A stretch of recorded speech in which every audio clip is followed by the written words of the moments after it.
In the beginning, God creates the heavens and the earth in 6 days.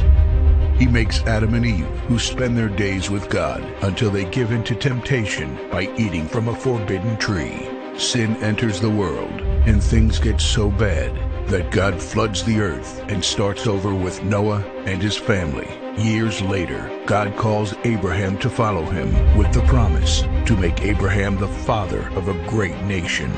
Abraham obeys, and God gives him a son, Isaac.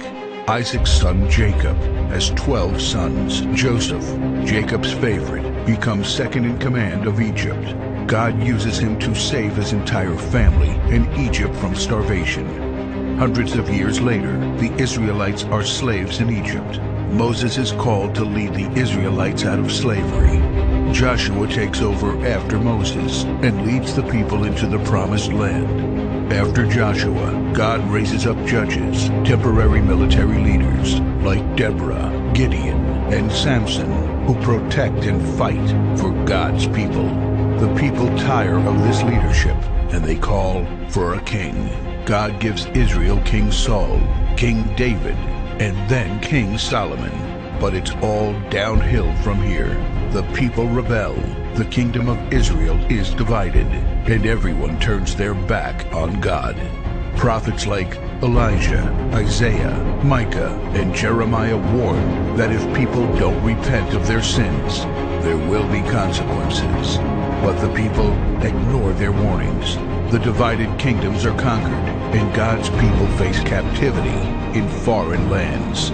People like Daniel show great courage and stand up for God when no one else does. Some of the exiled people return to the promised land, but for 400 years, God is silent. No prophets, no miracles, and no angel visitations. But then, the silence is broken when Jesus is born. He lives a perfect life, teaches truth, and performs miracles, proving He is God. He shows us the full extent of God's love by taking our place and dying on the cross for our sin. He is placed in a grave, but 3 days later, Jesus rises again, conquering sin and death. His followers travel the world, sharing the good news of His love and starting churches.